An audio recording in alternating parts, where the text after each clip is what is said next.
Hi all. അപ്പം ഇന്ന് നമ്മൾ പോകുന്നത് റാസൽ കൈമയിലേക്കാണ്. വീക്കെൻഡൊക്കെ ആയതുകൊണ്ട് തന്നെ നമ്മളൊന്ന് പുറത്തിറങ്ങിയിട്ടൊന്ന് എൻജോയ് ചെയ്തിട്ട് വരാമെന്ന് വിചാരിച്ചു. കൂടെ ഫ്രണ്ട്സും കൂടി ആകുമ്പോൾ അതൊരു ത്രില്ലാണല്ലോ. കാറിൽ കയറിയാൽ പിന്നെ പറയണ്ടല്ലോ, കാശിക്കൊണ്ട് എന്തായാലും പാട്ട് വേണം, പിന്നെ ഡാൻസൊക്കെ കളിച്ച് ഞങ്ങൾ അങ്ങനെ പോവാണ്. ഇടയ്ക്ക് നമ്മൾ വണ്ടിയൊക്കെ നിർത്തി കാശിക്കൊണ്ട് ഫുഡൊക്കെ കൊടുത്തു.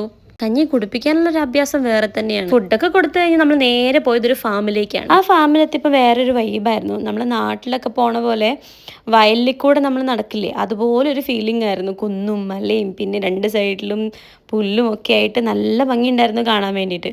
നമ്മൾ പോയ സമയത്ത് ചെറുതായിട്ട് വെയിലുണ്ടായിരുന്നു. അപ്പം നമ്മൾ അതുകൊണ്ട് തന്നെ കാശിക്കുണ്ടിൻ്റെ തലയിൽ കുഞ്ഞു ടവലൊക്കെ കെട്ടി സെറ്റാക്കി. പക്ഷെ അത്രയ്ക്ക് ചൂടൊന്നും ഉണ്ടായിരുന്നില്ല. ഒരു തണുത്ത കാറ്റും നല്ലൊരു അന്തരീക്ഷമായിരുന്നു അവിടെ. അവിടെ പിന്നെ ഇതേ ചോളം കൃഷിയൊക്കെ ഉണ്ട്. പിന്നെ അവിടെ കുറേ പണിക്കാരുണ്ട്. അവരോട് നമ്മൾ സംസാരിച്ചു കഴിഞ്ഞപ്പോൾ അവർ പറഞ്ഞ എന്താണെന്ന് വെച്ച് കഴിഞ്ഞാൽ അവിടെ കുറേ ഡേറ്റ്സ് ഫാം ഉണ്ട്, പിന്നെ പച്ചക്കറികളുണ്ട്, പേരക്കയുണ്ട്, മാങ്ങ, അങ്ങനത്തെ സംഭവങ്ങളൊക്കെ ഉണ്ട് അവിടെ. അവർ ഈ കൃഷിയൊക്കെ നോക്കിയിട്ട് അവിടെ തന്നെ താമസിക്കുന്ന ആൾക്കാരാണ്. അവരങ്ങനെ കുറേ നേരം നമ്മളടുത്ത് സംസാരിച്ചു. ഇവിടെ ചോളം കൃഷിയുണ്ട്, പിന്നെ കാരക്കയുടെ കൃഷിയുണ്ട്, അപ്പോൾ അതൊക്കെ കാണിച്ചു തരാമെന്നൊക്കെ പറഞ്ഞു. ഹിന്ദി ആയതുകൊണ്ട് തന്നെ എനിക്ക് അത്രയ്ക്ക് അങ്ങോട്ട് മനസ്സിലായില്ല എല്ലാം. പിന്നെ അനുപേട്ടൻ പറഞ്ഞു തന്നു. അവർ പറഞ്ഞത് എന്താണെന്ന് വെച്ച് കഴിഞ്ഞാൽ ഇവിടെ ഈ സൈഡിൽ മൊത്തം മറ്റേ ചോളത്തിൻ്റെ കൃഷിയും പിന്നെ അതിൻ്റെ അപ്പുറത്തെ സൈഡിലേക്ക് പേരക്കയുണ്ട്. അങ്ങനെ ഞങ്ങൾ ഇതൊക്കെ അവരുടെ അടുത്ത് സംസാരിച്ചിട്ട് അവൻ ഞങ്ങളെ കൂടെ വന്നു. നമുക്ക് അവൻ കാരക്കത്തോട്ടം കാണിച്ചു തന്നു. 6 മാസം കൂടുമ്പോൾ ഇത് വിളവെടുക്കും എന്നൊക്കെയാണ് പറയുന്നത്. അങ്ങനെ ഞങ്ങളെ കൂട്ടിക്കൊണ്ടുപോയിട്ട് കാരക്ക തരാമെന്ന് പറഞ്ഞിട്ട് ഞങ്ങളെ കൂട്ടിക്കൊണ്ടുപോവാണ്. ഞങ്ങൾ ഈ സംസാരിച്ച് നടക്കുന്നതിനിടയിൽ കൂടെ കാശിക്കുണ്ടിനെയും പ്രശോഭനെയും കാണാണ്ടായിരുന്നില്ല. അവരുണ്ട് അങ്ങേ സൈഡിൽ നിന്ന് ഈ പേരക്കൊക്കെ കടിച്ച് തിന്നുന്നുണ്ട്.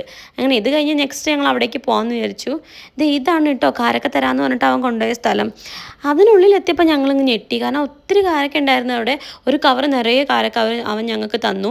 ഞങ്ങളതെടുത്ത് ടേസ്റ്റ് ചെയ്ത് നോക്കി കഴുകിയിട്ട് ഞങ്ങൾ കഴിക്കാൻ നിർത്തി. ഞങ്ങൾ തുടച്ചൊക്കെ കഴിച്ചു കേട്ടോ. പക്ഷെ നല്ല തേനൊലിക്ക് നല്ല സൂപ്പർ കാരക്കയായിരുന്നു കേട്ടോ.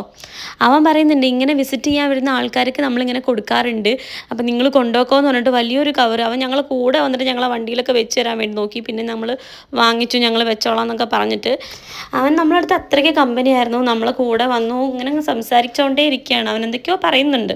അങ്ങനെ അതൊക്കെ കഴിഞ്ഞ് നമ്മൾ കാശിക്കുട്ടിയും പ്രശോഭേട്ടനെയും നോക്കിയപ്പോഴാണ് അവർ പേരൊക്കെ പറിച്ച് കഴിക്കുന്നുണ്ടായിരുന്നു സൈഡിൽ. അത് നല്ല മധുരമുള്ള പേരക്കയായിരുന്നു. നമ്മളും കുറേ പറിച്ച് കഴിച്ചു. ഒരു കുഞ്ഞ് പേരക്കമരാണ്, അതിൻ്റെ മുകളിൽ നിറയെ പേരക്കയാണ്. അങ്ങനെ ഞങ്ങൾ കുറേ പേരക്കൊക്കെ എടുത്ത് കഴിച്ചു. ചെറുതാണെങ്കിൽ നല്ല മധുരം ഉണ്ടായിരുന്നു കഴിക്കാൻ വേണ്ടിയിട്ട്.